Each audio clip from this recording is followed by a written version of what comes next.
Donna Brown of Chesapeake discovered last year what it takes to bake the greatest state fair cake when she entered an old family recipe with some new twists.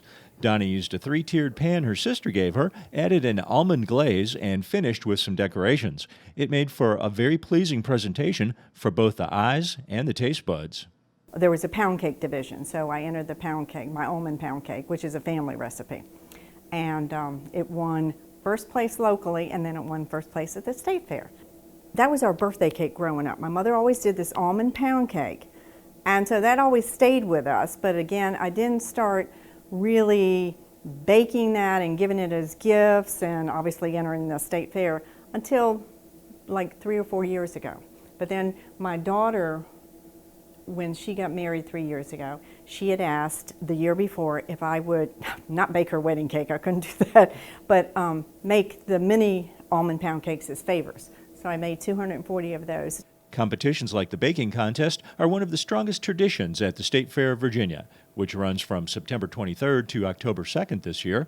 Virginians will enter competitions from baking to crafts to livestock and farm produce. We have lots of divisions in our baked goods. We do cakes and pies and cookies. Specifically in our cakes, we have both decorated cake competitions that showcase just how pretty the cake is, and it's not about how it tastes, but actually the decorations. And then we have multiple classes for cakes that actually showcase how delicious your recipe is. Arts and crafts competition has been going on since the start of the state fair. It's a way for people to bring out their hobbies and show it off and compete in healthy competition. We have some scholarships associated with the fine arts scholarships for the kids, so they actually can win 9th through 12th graders that come and compete in fine arts, both 2D and 3D, and start gaining college funds. When you visit the fair this year, take a break from the Midway and the farm exhibits to wander through the exhibit hall in the Farm Bureau Center. It's a great place to see the winning entries and even talk to some of the competitors.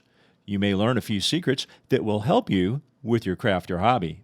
So what I would suggest to people is, enter something that maybe that would be a challenge to you, whether you plan on winning or not, because it's just an interesting thing to do, and but you find out a little bit more about yourself too, whether you win or you don't win, and you meet lots of interesting people that way. There are lots of arts and crafts categories to enter, and quilts are always popular. Sanders says some of the quilts entered each year are truly works of art.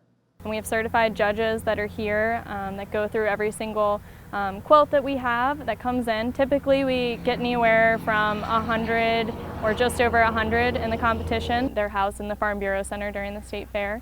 And it runs from your traditional photography and oil paintings to needlework, crocheting, quilting, lace making, all the way up to whatever you can make out of duct tape. So there are classes for everyone. Exciting rides, music, animals, entertaining ground attractions, and fried food make every year's state fair a fun destination.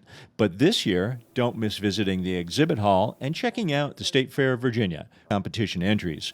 There will be lots of blue ribbons and perhaps some great ideas to take home. In Caroline County, this is Dave Miller.